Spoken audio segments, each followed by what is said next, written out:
Alright, I am back in my cozy den, and for some reason every time I want to film outside it starts raining. So I've tried to take some measurements to make sure I can still do this. I'm also trying out a different microphone technique. I actually bought a whole different external microphone for this, but it broke before I could even use it. So I'm gonna ask for a refund on that one. So instead I'm trying this one. I'm really sorry if you can hear any rumbling going on. It's because it's moving around a little bit.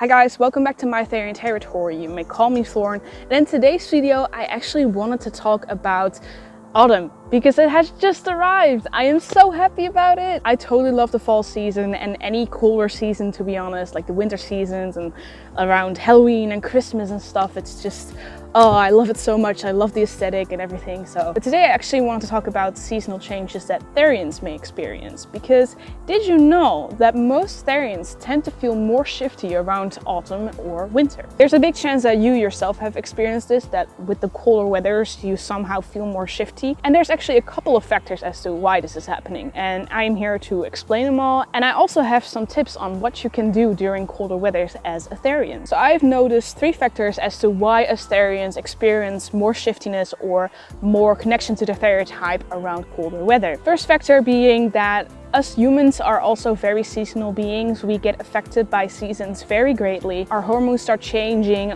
we get different moods.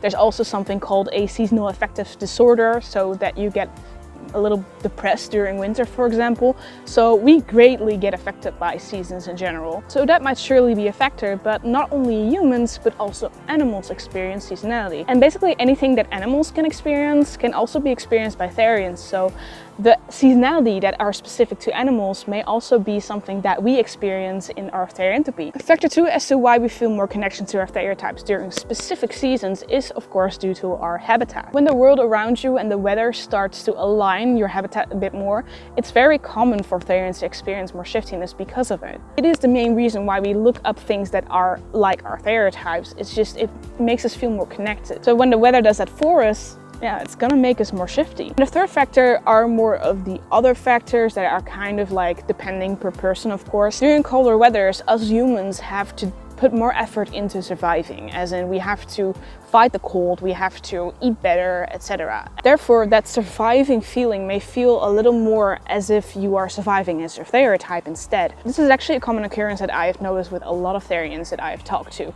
They feel as if surviving as a human makes them feel more animal. But there's also other factors such as wearing warmer clothes, anything that humans really do during colder weathers that aligns animals, for example. So yeah, there's actually a lot of things that could influence it, but you get the point. And I did want to mention that there's actually a very rare occurrence of people who only experience their stereotypes during certain seasons. Or differently said, Therians who experience for their stereotype to go dormant during other seasons. It basically means that your Theriantopy is affected so much by the seasons that it can cause for stereotypes to come and go because of it. An example I can give myself, though I am pretty sure it is not a stereotype, I often experience lioness cameo shifts during summer.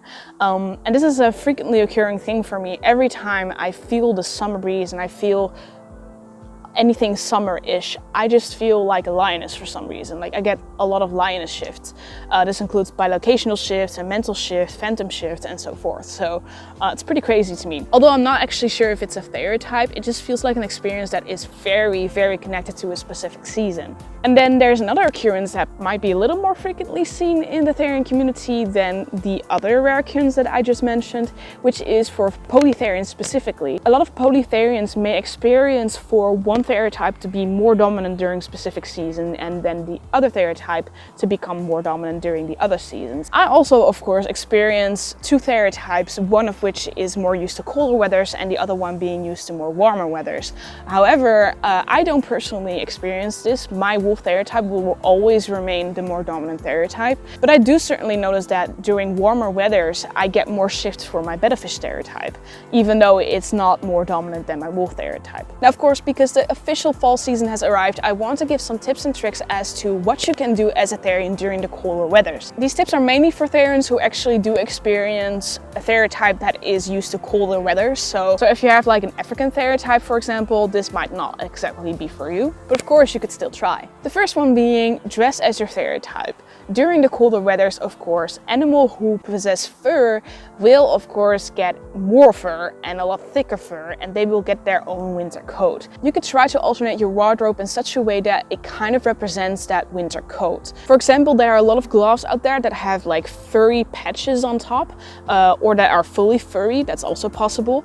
And you could also get gloves that have like paws on the inside, for example. There's also a ton of hoodies. You have those hoodies with those little paws on the ends and like ears on top, you know. But there's also like beanies that you can buy that have ears attached to them, or you can just simply get a winter jacket that has a fur patch on the hoodie and stuff. There's a lot of different options that can make you feel more like your stereotype. Tip number 2 is to build dens, of course. This is also just a very fun tip even if you're not a Therian.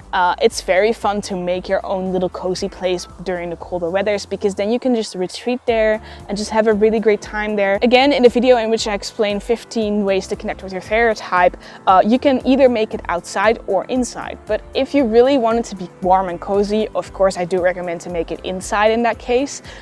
It's gonna be cold in a outside den nonetheless. You can gather blankets and pillows and get some sparkly lights, etc. Of course, don't make it a fire hazard, like don't start playing with candles and stuff around blankets, or don't place a blanket over a, how do you call those again? Sockets or something. The third tip that I have is to hoard food. During winter, animals will tend to gather a lot of more food or cache their food a lot more, because of course the amount of food available will drop by a lot. There's a lot less animals that will survive that you can prey on. There's also a lot less berries and stuff to find. Of course, it's not very healthy to start caching food everywhere, but you can cache anything you like. You can start hoarding anything you like. What I mean to say is that hoarding during colder periods might be extra fun to do. The fourth tip that I had is hibernation. Of course, not all animals hibernate. There's animals who hibernate a little bit, so they start sleeping a lot more, but they do get out to like get food, for example. And there's also animals who fully hibernate and they just go to sleep and they don't wake up until winter is over. You could try to spend more time in bed or in your den that you have made. Watch some shows in there, read a book in there, stuff like that. But also you could try to sleep a lot more. So you could try to like schedule your sleep pattern so that you sleep a lot more. Because sleeping is of course healthy. You can never sleep too much.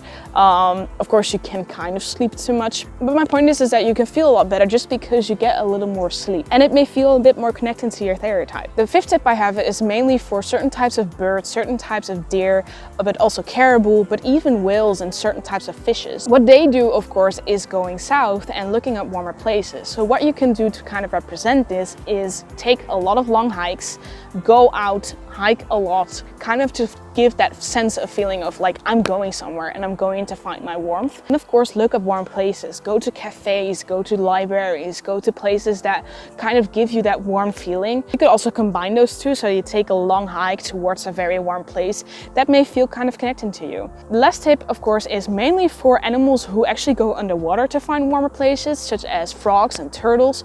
But there's also, of course, the whales and the fishes who do this. They go underwater to find warmer places and they basically hibernate there. So what you could do is take like a very nice hot bath. Of course, this isn't just limited to the frogs and the turtles out there.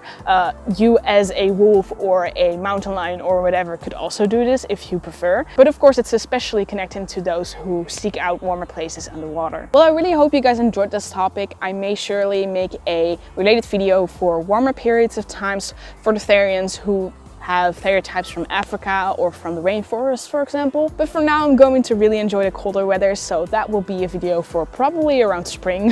I hope you guys liked this video. If you did, please leave a like down below or maybe comment down below. Or if you have any critique, you can also comment down below, of course. And if you really like my videos and want to see more in the future, perhaps consider to subscribe. And I'll be seeing you guys in my Therian territory in the next video. Bye. One-time and monthly donators will get extra content such as early access videos, behind-the-scenes content, video diaries, and general exclusive content. Link is down in the description below.